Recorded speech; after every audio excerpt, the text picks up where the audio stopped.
Nunca pensé que la llamada que cambiaría mi vida no vendría de mi familia, ni de mi trabajo, sino de un vecino al que apenas conocía. Aún recuerdo el sonido de su voz, tensa, baja, como si temiera que alguien pudiera escucharlo. Lucía, hay gente dentro de tu casa. No parecen ladrones, pero algo no está bien. En ese instante, supe que el secreto que había protegido durante tanto tiempo acababa de estallar de la peor manera posible. Me llamo Lucía Herrera, tengo 32 años y acababa de cumplir uno de los sueños más grandes de mi vida, comprar mi propia casa. No cualquier casa, sino la casa con la que había fantaseado durante más de una década. Lo hice sola, sin ayuda, sin herencias, sin préstamos familiares. Cada euro salió de mis ahorros, de noches sin dormir, de proyectos aceptados cuando ya estaba agotada, de renuncias que nadie vio. Y, aún así, decidí no contárselo a mi familia. No porque no los quisiera, sino porque sabía exactamente cómo reaccionarían. Soy arquitecta especializada en vivienda sostenible. Diseño casas pensadas para durar, para convivir con el entorno, para reducir el impacto ambiental sin sacrificar belleza ni comodidad. Para mí, la arquitectura no es solo un trabajo, es una forma de entender la vida. Sin embargo, en mi familia siempre fue vista como una elección extraña, poco práctica, casi caprichosa. Desde la universidad, cada reunión familiar incluía la misma pregunta disfrazada de preocupación: ¿y eso realmente da dinero? Yo sonreía, cambiaba de tema y seguía adelante. Durante 7 años viví en un apartamento diminuto en el centro, poco más de 50 metros cuadrados, con un alquiler que subía cada año sin piedad. Mi mesa de dibujo hacía de comedor, escritorio y, a veces, incluso de improvisado lugar para apoyar la ropa. Dormía en un sofá-cama que chirriaba cada noche, pero estaba cerca de todo: estudios de diseño, clientes potenciales, cafeterías donde podía trabajar horas sin que nadie me molestara. Era incómodo, sí, pero tenía un objetivo claro. Cada sacrificio tenía sentido. La dinámica familiar nunca fue sencilla. Mis padres siempre tuvieron una clara debilidad por mi hermano mayor, Daniel. 4 años más que yo, siguió el camino que ellos consideraban correcto. Estudió empresariales, consiguió trabajo en una firma financiera prestigiosa, se casó con una mujer que parecía salida de una revista y formó la familia perfecta. En cada comida familiar, Daniel y su esposa eran el ejemplo a seguir. Sus vacaciones, su casa en las afueras, sus coches. Yo era la creativa, la que aún no se había asentado, la que dibujaba casas. Recuerdo especialmente una cena, apenas 3 meses antes de comprar mi casa. Estábamos todos alrededor de la mesa cuando Daniel, con esa sonrisa condescendiente que siempre reservaba para mí, soltó: ¿sigues dibujando casitas, Lucía? Ya sabes, si algún día quieres un trabajo de verdad, podría hablar con alguien en mi empresa. Mis padres rieron. Yo también, por pura inercia.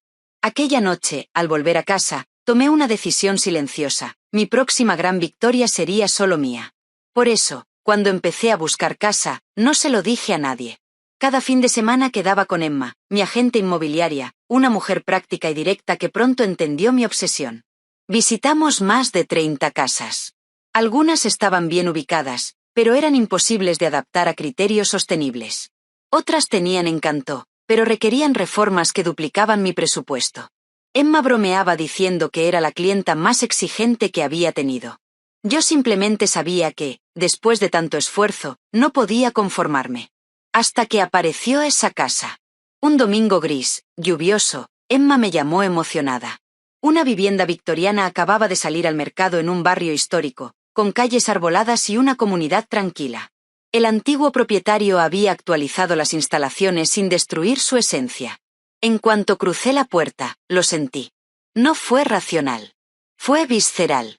4 dormitorios, una cocina luminosa, ventanales enormes, un jardín trasero con árboles maduros y espacio suficiente para soñar con un estudio propio.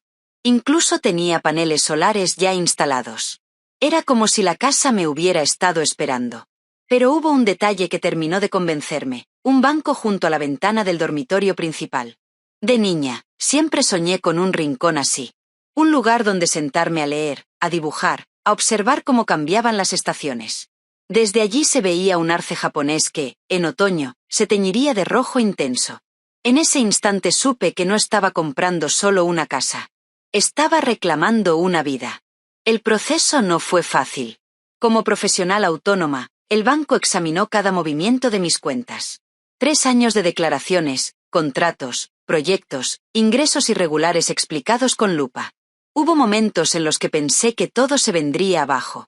Pero cuando llegó la aprobación, lo celebré sola, sentada en el suelo de mi pequeño apartamento, con una copa de vino barato y lágrimas que no sabía si eran de alivio o de miedo. Firmar los papeles fue surrealista. Las llaves pesaban más de lo que imaginaba. No por el metal, sino por lo que representaban. Responsabilidad, libertad, independencia. Esa noche hice una hoja de cálculo detallada con cada gasto previsto.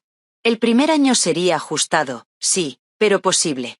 Y yo estaba dispuesta. Me mudé 3 semanas después. Invertí en seguridad desde el primer día. Cámaras exteriores, interiores, sensores, todo conectado a mi móvil. Vivir sola en una casa nueva me hacía ser precavida. También conocí a Carmen, mi vecina de al lado, una mujer mayor, amable, que llevaba décadas en el barrio. Me llevó una tarta casera y me contó historias de cada casa de la calle. Le dejé una llave de repuesto por si acaso. Nunca imaginé que ese gesto de confianza sería utilizado en mi contra. Un mes después, cuando la casa empezaba a sentirse realmente mía, planeé una fiesta de inauguración. Iba a ser el momento de revelar mi secreto, de mostrar mi logro. Pero antes de que pudiera hacerlo, mi trabajo me llamó a Chicago por una urgencia de proyecto. Cancelé la fiesta, hice la maleta y activé el sistema de seguridad. Carmen y otro vecino vigilarían la casa. Todo estaba bajo control. O eso creía. Porque fue en esa ciudad, lejos de todo, cuando recibí aquella llamada. La que dio inicio a la traición más dolorosa de mi vida.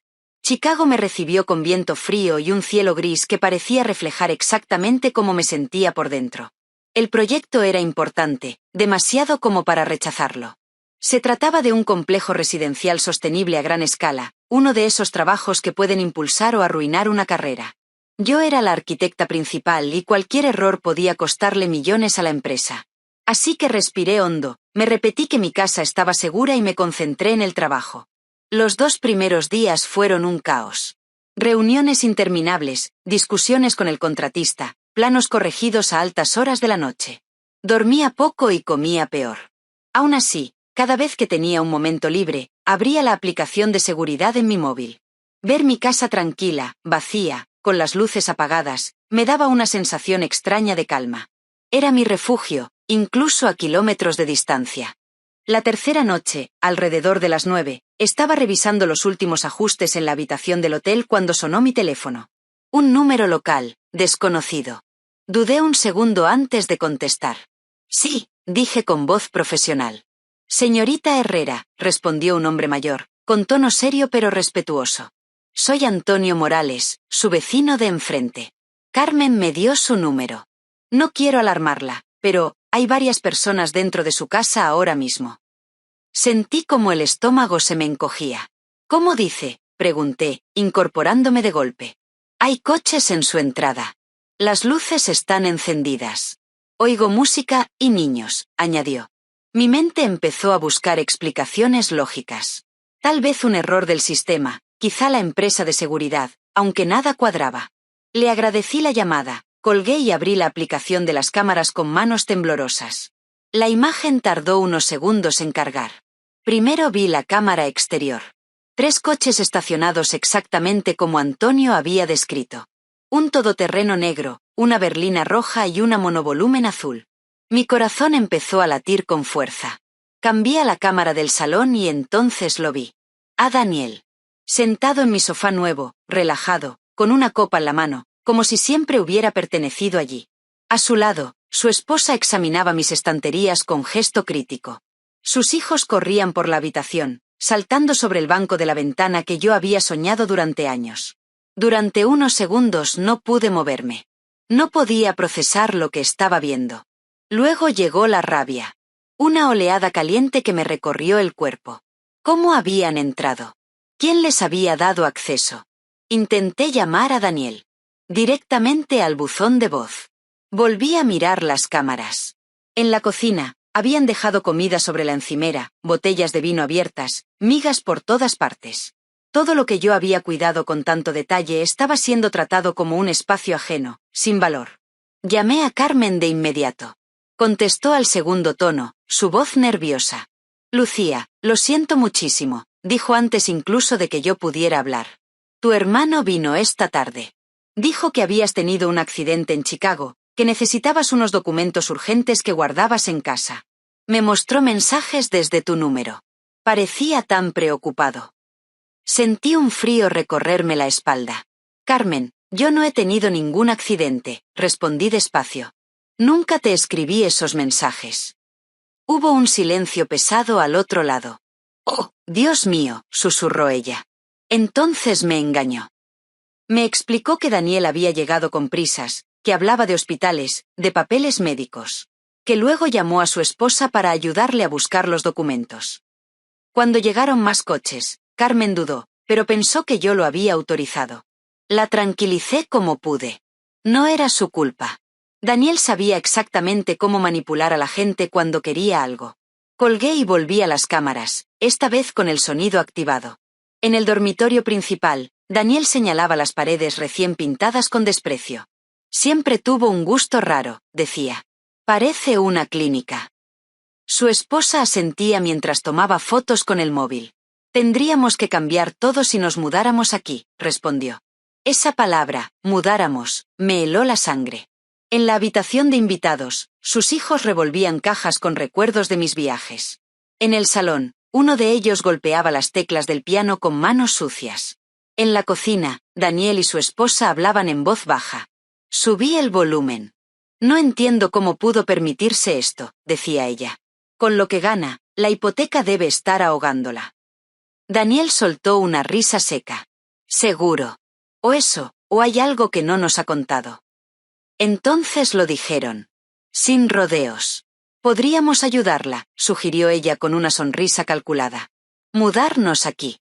Compartir gastos. Daniel asintió lentamente. O comprarle la casa. Cuando la presión empiece a notarse, aceptará. Podemos hacerle creer que le estamos haciendo un favor. Sentí náuseas. No era curiosidad, ni preocupación. Era un plan. La situación empeoró cuando Daniel entró en mi despacho. Mi espacio de trabajo. Abrió cajones, sacó carpetas, extendió mis documentos sobre la mesa. Papeles de la hipoteca, planos, información financiera. Veamos en qué lío se ha metido la hermanita, murmuró. Su esposa se unió, leyendo cifras, frunciendo el ceño. Puso mucho dinero de entrada, dijo el sorprendido. Esto no cuadra. En ese momento, entendí que ya no se trataba solo de una invasión. Estaban cruzando una línea peligrosa. Mi privacidad, mis datos, todo estaba siendo violado. Y lo peor estaba por venir. Daniel llamó a mis padres desde mi salón, con el altavoz activado. No sabéis dónde estoy, dijo con falsa alegría. En la nueva casa de Lucía. Las voces al otro lado sonaban incrédulas. ¿Cómo pudo permitírselo?, preguntó mi madre. Daniel no dudó. Recibió dinero de la tía abuela. Nos lo ocultó. Me quedé paralizada. Era mentira. Una mentira descarada. Y aún así, mis padres la aceptaron sin cuestionarla. Oí la decepción, la indignación, dirigidas hacia mí. Daniel sonreía mientras hablaba, satisfecho.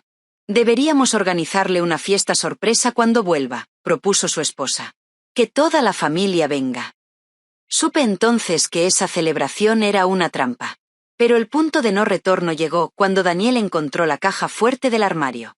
Lo vi intentar abrirla. Forzar la cerradura. Sacar mis documentos más importantes. Fotografiar mi pasaporte, mis cuentas, mi escritura. Mientras tanto, sus hijos dibujaban con rotuladores en mis paredes y derramaban zumo sobre el piano. Nadie los detenía. Nadie se disculpaba. Todo era asumido como propio. En ese instante, dejé de temblar.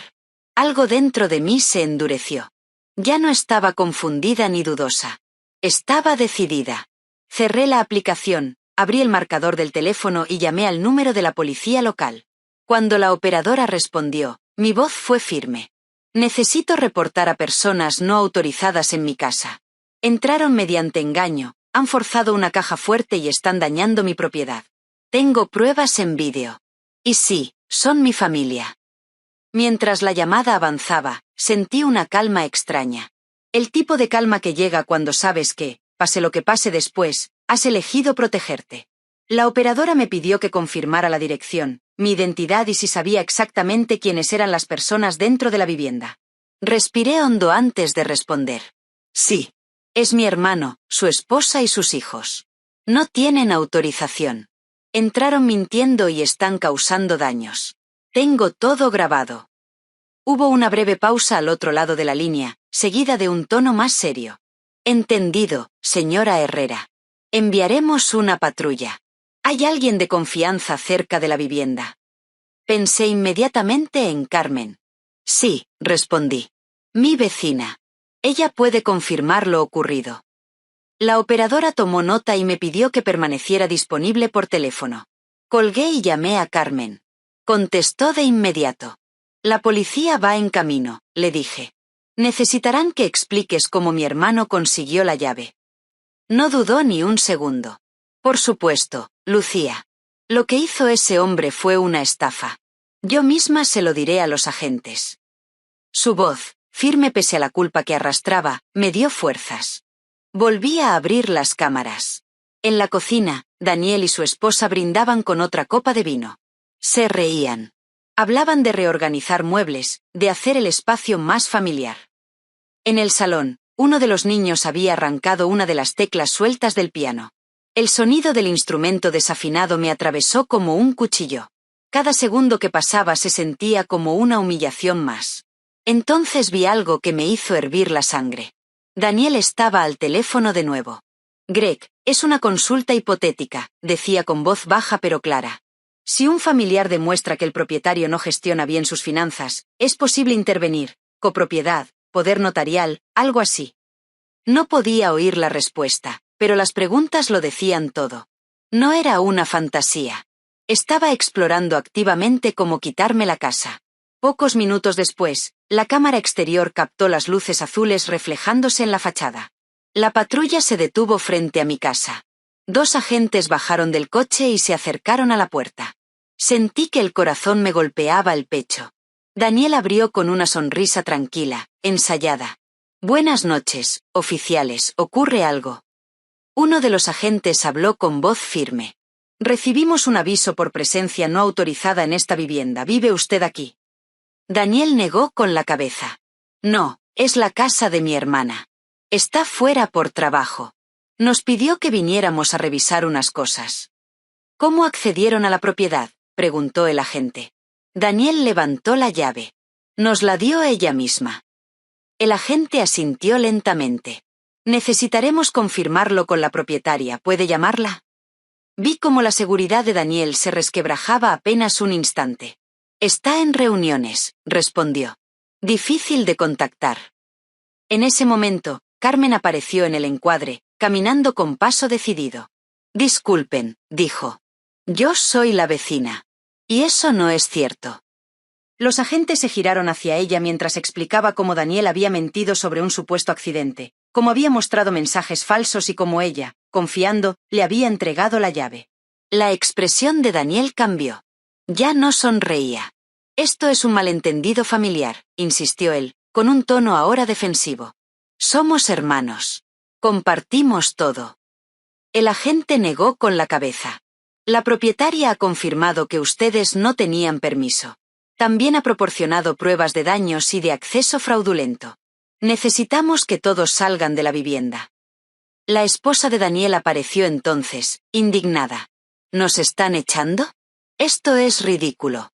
Somos familia. El agente mantuvo la calma. Familia o no, no tienen derecho legal a estar aquí. Mientras les pedían que recogieran sus cosas, uno de los agentes revisó a Daniel y encontró, en el bolsillo de su chaqueta, varios de mis documentos. Carmen los reconoció de inmediato. Eso estaba en la caja fuerte de Lucía, afirmó. Fue suficiente. Los agentes confiscaron la llave, ordenaron el desalojo inmediato y tomaron nota de los daños visibles. Yo observaba todo desde la pantalla, con una mezcla de alivio y tristeza. Alivio porque por fin alguien ponía límites. Tristeza porque ese alguien no era mi familia. Cuando la casa quedó vacía, la policía hizo un último recorrido con Carmen presente. Me llamaron para confirmar que todo estaba bajo control. La vivienda ha sido asegurada, dijo uno de los agentes. Le recomendamos cambiar cerraduras y códigos de seguridad en cuanto regrese. Agradecí su profesionalidad y colgué. No pasó ni un minuto antes de que sonara mi teléfono otra vez. Esta vez, mis padres. Contesté sabiendo que no habría una conversación fácil. ¿Qué está pasando, Lucía?, preguntó mi padre, tenso. Daniel dice que llamaste a la policía. Respondí con calma. Sí. Porque mintió para entrar en mi casa, forzó mi caja fuerte, revisó mis documentos y permitió que dañaran mi propiedad. Hubo un silencio incómodo. ¿Y la herencia?, preguntó mi madre. No hubo ninguna herencia, respondí. Eso fue una mentira de Daniel. Prometí explicar todo en persona al día siguiente. Colgué y me dejé caer en la cama del hotel, exhausta. Dormí poco. A la mañana siguiente tomé el primer vuelo de regreso, pagando un precio absurdo por el billete. No me importó. Necesitaba volver a casa. A mi casa. Al entrar, el impacto fue inmediato. Paredes manchadas, objetos fuera de lugar, el piano dañado. Cada rincón me recordaba la invasión. Pasé horas revisando, limpiando, documentando daños. Cambié cerraduras, códigos, todo. Esa noche, me senté sola en el banco de la ventana, mirando el arce japonés, y lloré. No solo por la casa. Lloré por la ilusión rota de una familia que me protegiera. 2 días después, nos reunimos todos en casa de mis padres. La tensión era palpable. Daniel y su esposa se sentaron juntos, con gesto ofendido. Mis padres, rígidos. Yo llevé una carpeta y mi tableta. Antes de que nadie diga nada, empecé, quiero mostrarles algo. Reproduje los vídeos. Uno a uno. Las mentiras. Los planes. Los daños. La llamada sobre la falsa herencia. El silencio fue absoluto. Mi madre se tapó la boca. Mi padre miró a Daniel con una mezcla de ira y decepción. ¿Es verdad?, preguntó. Daniel bajó la mirada. Murmuró excusas. Habló de celos, de presión, de sentirse menos. No lo excusé. Nada de eso justifica lo que hiciste, dije. Cruzaste límites legales y personales. Establecí mis condiciones con claridad. Necesitaba distancia, tiempo, respeto. No volverían a entrar en mi casa. Mantendría relación con mis sobrinos, pero bajo mis términos. Mis padres, por primera vez, asintieron sin discutir. Daniel no dijo nada más. Su esposa, molesta, se cruzó de brazos. Salí de esa casa sintiéndome extrañamente ligera. Dolida, sí, pero firme. Por primera vez, había defendido lo que era mío. No solo una vivienda, sino mi vida. Las semanas que siguieron no fueron fáciles, pero sí necesarias. Durante los primeros días después del enfrentamiento familiar, me movía por mi casa con una mezcla extraña de alivio y duelo. Alivio porque había recuperado el control. Duelo porque, en el proceso, había perdido la imagen idealizada que tenía de mi propia familia. Cada pared repintada, cada objeto reparado, era un recordatorio silencioso de lo ocurrido, pero también una afirmación de que ese espacio seguía siendo mío. Contraté a un técnico para reparar el piano. El daño por el líquido había afectado varias teclas y parte del mecanismo interno. No fue barato, pero cuando volví a tocar las primeras notas después de la reparación, sentí algo que no había sentido desde hacía tiempo. Paz. No una paz ingenua, sino una paz ganada. La que llega después de atravesar algo doloroso y salir del otro lado con mayor claridad. También volví a pintar las paredes que habían sido marcadas con rotuladores. Elegí hacerlo yo misma. No por ahorrar dinero, sino porque necesitaba ese acto simbólico. Cada pincelada era una forma de borrar la invasión, de reafirmar que nadie tenía derecho a cruzar mis límites, ni siquiera la sangre compartida. Decidí buscar ayuda profesional. Durante años había normalizado comentarios hirientes, comparaciones constantes, ese favoritismo silencioso que siempre beneficiaba a Daniel. En terapia entendí algo fundamental: crecer en una familia no garantiza crecer en un entorno emocionalmente sano. Poner límites no es un acto de egoísmo, sino de supervivencia. Aprendí a nombrar lo que sentía sin justificarlo, a dejar de explicarme ante personas que ya habían decidido no escuchar. Con el tiempo, mis padres empezaron a llamarme con más cautela. Ya no exigían explicaciones, las pedían. Eso, para mí, fue un pequeño avance. Aceptaron, al menos en parte, que yo era una adulta independiente, capaz de tomar decisiones sin su aprobación. No fue una transformación mágica, pero sí un cambio real. Daniel, en cambio, guardó silencio durante semanas. Y yo lo respeté. No porque no doliera, sino porque entendí que sanar no siempre significa reconciliar. Volví a concentrarme en mi trabajo. Acepté nuevos proyectos, algunos especialmente desafiantes, y me sumergí en ellos con una energía renovada. Diseñar espacios sostenibles, hogares pensados para el futuro, volvió a recordarme por qué había elegido este camino. Cada cliente satisfecho, cada proyecto completado, reforzaba una verdad que durante años había sido cuestionada por otros, pero que yo ya no dudaba. Mi carrera tenía valor. Yo tenía valor. 1 mes y medio después del incidente, sentí que estaba lista para hacer algo que había pospuesto. Reorganizar la fiesta de inauguración. Pero esta vez sería diferente. No como una revelación, ni como una validación. Sería una celebración consciente, íntima, en mis propios términos. Invité a amigos, colegas, vecinos. Personas que me habían apoyado sin condiciones. Incluí a mis padres, después de varias conversaciones honestas. No invité a Daniel ni a su esposa. No por venganza, sino por coherencia. La noche de la fiesta, mi casa volvió a llenarse de risas, pero esta vez eran risas que me hacían sentir segura. Carmen fue una de las primeras en llegar. La abracé con fuerza. Gracias por no mirar hacia otro lado, le dije. Ella sonrió, emocionada. Gracias por enseñarme que nunca es tarde para hacer lo correcto. Antonio también asistió y me estrechó la mano con respeto. Esta casa está en buenas manos, dijo. Sentí orgullo, uno limpio, sin necesidad de comparaciones. Mis colegas admiraron los detalles arquitectónicos, los materiales, la luz. Algunos me dijeron que la casa reflejaba exactamente quién era yo. Y por primera vez, no sentí la necesidad de minimizarlo, ni de restarle importancia. Simplemente asentí y sonreí. Al final de la noche, cuando los últimos invitados se marcharon, me senté en el banco de la ventana, el mismo que había sido escenario de la traición y ahora lo era de la calma. El arce japonés se movía suavemente con el viento nocturno. Sostuve una taza de té entre las manos y respiré hondo. Pensé en todo lo que había ocurrido desde el día en que decidí guardar mi secreto. En el miedo, la ilusión, la traición, la rabia, la decisión de llamar a la policía. Nada de eso me había roto. Al contrario. Me había definido. Entendí que esta casa no solo era un logro financiero o profesional. Era una frontera. Un espacio físico que simbolizaba algo mucho más profundo. Mi derecho a decidir, a protegerme, a decir no. Aprendí que la familia no siempre es sinónimo de refugio, y que eso no me hacía una mala persona. Aprendí que el respeto no se negocia, se exige. Y que a veces, para crecer, hay que cerrar puertas que creíamos eternas. Hoy sigo viviendo aquí, en la casa que compré en silencio y defendí en voz alta. Mi relación con mi familia es distinta. Más distante, sí, pero también más honesta. Ya no acepto comentarios que minimicen mi trabajo, ni bromas que escondan desprecio.